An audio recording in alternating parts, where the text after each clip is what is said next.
खूब लड़ी मर्दानी वह तो झांसी वाली रानी थी। सन 1857 का समय था। अंग्रेज अपना आधिपत्य देश भर में जमाने को आतुर थे। उन्होंने झांसी के रानी लक्ष्मीबाई की भी पेशवाई खत्म कर दी थी और उन पर अनेक मनमानी शर्तें लगा दी थी। रानी ने 60,000 रुपए खर्च कर इंग्लैंड के बोर्ड ऑफ डायरेक्टर्स के समक्ष अपना पक्ष प्रस्तुत किया, लेकिन न्याय नहीं मिला। इतना ही नहीं, सर ह्यूज रोज विशाल सेना लेकर 22 मार्च 1858 को झांसी के निकट आ पहुंचा। चंदेरी पर कब्जा करके वह झांसी की ओर आक्रमण करने के लिए बढ़ा। अंग्रेजी सेना के आने से पूर्व ही रानी लक्ष्मीबाई ने झांसी के चारों ओर दूर दूर तक के सारे इलाकों को जनशून्य कर दिया था, ताकि अंग्रेजों को रसद नहीं मिल सके। आक्रमण से पूर्व लक्ष्मीबाई ने स्वयं विप्लवकारियों के विरुद्ध कमान संभाल ली थी तथा किले की दीवारों पर तोपें चढ़वा दी। किले में कुल 15 तोपें थी, जिनमें कड़क बिजली, घन गर्जन तथा भवानी शंकर की मार दूर तक थी। 25 मार्च को दोनों पक्षों में गोलीबारी प्रारंभ कर दी। 26 मार्च की दोपहर को अंग्रेजी सेना ने नगर के दक्षिणी फाटक पर इतनी ज्यादा गोलीबारी की कि वहां रुकना मुश्किल हो गया। इसके जवाब में पश्चिमी फाटक के तोपची ने अपनी गोलीबारी से अंग्रेजों के सबसे अच्छे तोपची को उड़ा दिया। रानी ने उस तोपची को सोने का कड़ा इनाम दिया। गोलीबारी के 7वें दिन अंग्रेज सेना ने नगर के बाईं ओर की दीवार का कुछ भाग गिरा दिया, किंतु रक्षकों ने रात्रि में कंबल ओढ़कर उसकी मरम्मत कर दी। रानी रात्रि भर जागकर चारों ओर व्यवस्था स्वयं करती। 31 मार्च को झांसी की सहायता तात्या टोपे 20,000 सैनिकों के साथ पहुंच गए।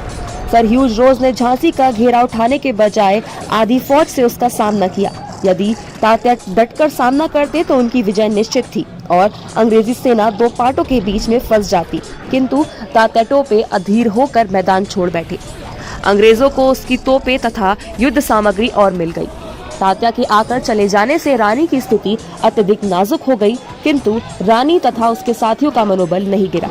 सर ह्यूज ने स्वयं लिखा है, रानी लक्ष्मीबाई के साथ झांसी की सैकड़ों स्त्रियां तोपखाने तथा शस्त्रागारों में आती जाती तथा काम कर रही थी। 3 अप्रैल को अंग्रेज सेना ने किले पर चारों ओर से हमला किया। रानी घोड़े पर सवार होकर सिपाहियों, सेना न्यायिकों व अन्य अधिकारियों के हौसले बढ़ाती हुई, इनमें इनाम जेवर बांटती हुई बिजली की तेजी से चारों ओर तेजी से आ जा रही थी। अंग्रेजों ने किले पर चढ़ने के लिए उत्तरी दीवार पर सीढ़ियां लगाई, किंतु उन पर चढ़ने वाले काट दिए गए। इसके बाद किसी विश्वासघाती ने दक्षिणी दरवाजे को खोलकर शत्रु सेना को किले में घुसाने दिया। इसी समय सदर दरवाजे की रक्षार्थ तैनात तोपची गुलाम गौस खां तथा खुदा बख्श मारे गए। अब किले के कमरे कमरे में तलवारों के युद्ध प्रारंभ हो गया। रानी के सैनिक शेरों की भांति लड़े। महल पर कब्जा हो जाने के 2 घंटे बाद तक युद्ध चलता रहा। झांसी वालों ने भागकर जान बचाने की नहीं सोची। विजेताओं ने चारों ओर लूट मचानी शुरू कर दी। रानी ने अपने सैनिकों से कहा, आप भागकर जान बचा ले, मैं गोली बारूद के ढेर पर बैठकर आग लगा दूंगी, मगर झांसी छोड़कर नहीं जाऊंगी। रानी के साथियों ने उनको समझाया कि स्वाधीनता युद्ध चालू रखने के लिए उनका जीवित रहना आवश्यक है। रात्रि के अंधकार में अपने दत्तक पुत्र दामोदर को पीठ पर बांधकर रानी मर्दाने वेश में कुछ अफगान सैनिकों के साथ घोड़े पर कालपी की ओर चली, लेकिन शत्रु सेना ने उनका पीछा किया। रानी के कुछ सैनिकों ने उनका रास्ता रोका ताकि वह जा पाए। रानी तेजी से गई और कालपी जाकर ही रुकी। उस समय नाना साहब का भतीजा राव साहब कालपी में था। कालपी का किला मजबूत था, युद्ध सामग्री तथा सेना भी पर्याप्त थी, किंतु योग्य नेतृत्व न था। रानी के कालपी पहुंचने पर सबको आशा हो गई थी। रानी संगठन, मोर्चा बंदी तथा व्यवस्था का महत्व समझती थी, किंतु राव साहब एक नारी का नेतृत्व स्वीकार करने को तत्पर नहीं थे। रानी कालपी में अंग्रेजों का सामना करने के पक्ष में थी, लेकिन राव साहब तथा तात्या के निर्णय के अनुसार कालपी से बढ़कर कांच में अंग्रेजों से लड़ा गया और उन्हें पराजित होकर वापस कालपी भागना पड़ा। 23 मार्च को अनेक युद्धों विद्रोहियों को कालपी भी छोड़कर जाना पड़ा। कालपी से पलायन के बाद राव ने ग्वालियर की ओर कूच किया। राव साहब तथा विद्रोहियों का मत था कि सिंधिया उनका स्वागत करेगा, किंतु उसने उन पर आक्रमण कर दिया। जब रानी तथा राव साहब की सेना ने सामना किया, तब सिंधिया के अधिकांश सैनिक अपने मालिक को छोड़कर उनके साथ हो गए। सिंधिया आगरा की ओर चले गए। इस प्रकार बिना रक्तपात के विद्रोहियों का ग्वालियर पर 1 जून से अधिकार हो गया। नगर में किसी भी प्रकार की लूटमार नहीं की गई।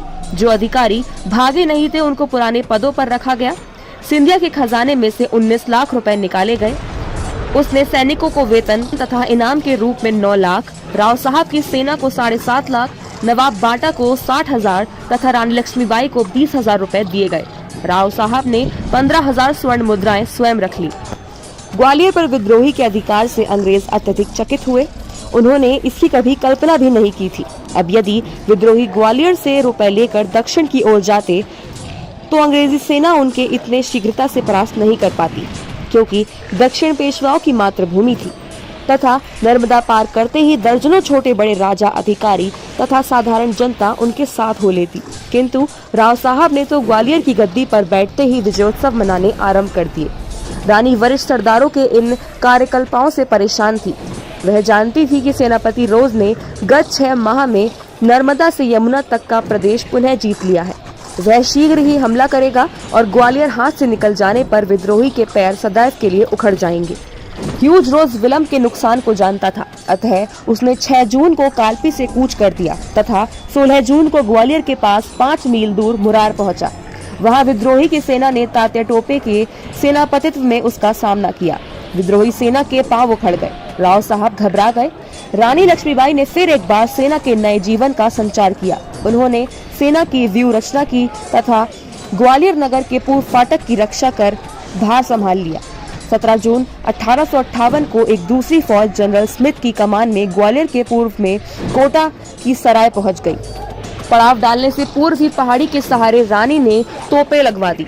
शत्रु सेना को आक्रमण के लिए काटीबद्ध देखकर स्मिथ घबराया। उसकी सेना तथा शत्रु सेना की दूरी केवल 1500 गज थी। जैसे ही स्मिथ की सेना आगे बढ़ी, विद्रोही सेना की तोपें ने आग उगलनी शुरू कर दी। स्मिथ को रुकना पड़ा।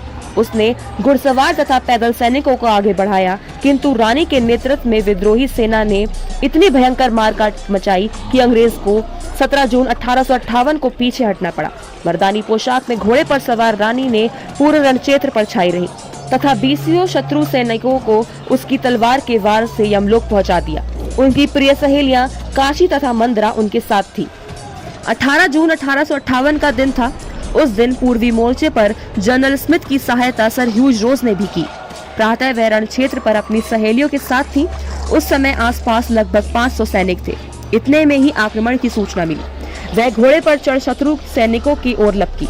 उनके मुंह में घोड़े की रास तथा दोनों हाथों में तलवारें थी। उनकी एक ओर काशी तथा दूसरी ओर मंदरा तलवारें चला रही थी। रानी की सेना कई भागों में शत्रु सेना के साथ भिड़ गई। उसके सैनिकों की संख्या निरंतर कम होती जा रही थी। वह शत्रु सेना को चीरती हुई आगे बढ़ रही थी। उनके सैनिक भी उनकी वीरता तथा निडरता से प्रभावित होकर शत्रुओं का संहार करने लगे। शत्रु सैनिक आधुनिकतम हथियारों से सुसज्जित थे तथा युद्ध विधा में प्रशिक्षित थे, जबकि रानी की सैनिकों में अधिकांश के पास पुराने हथियार थे। उनमें पेशेवर योद्धा कम तथा मातृभूमि के लिए जीवन की आहुति देने के इच्छुक व्यक्ति अधिक थे। ऐसे में 23 वर्षीय रानी कब तक सर ह्यूज रोज जैसे तपे हुए सेनापति से मुकाबला करती, जो कि गत 40 वर्षों में मिस्र से मुरार तक सैकड़ों युद्ध लड़ चुका था। व्यक्तिगत वीरता व साहस में रानी का कोई बराबरी नहीं कर सकता था, किंतु उसके सैनिक तथा साथी अनुभवहीन थे। कई घंटों तक भयंकर मारकाट हुई। अंत में रानी के सैनिकों के पैर उखड़ गए। शत्रु सैनिकों ने उन्हें चारों ओर से घेरना प्रारंभ कर दिया। उनके पास 15-20 घुड़सवार तथा दोनों सहेलियां ही रह गईं। उन्होंने घोड़े को सरपट दौड़ाया तथा शत्रु सेना को चीरकर अपनी सेना के मुख्य भाग की ओर दौड़ी। शत्रु सैनिक उनके पीछे लपके, किंतु वह तलवार से रास्ता बनाती बढ़ती चली।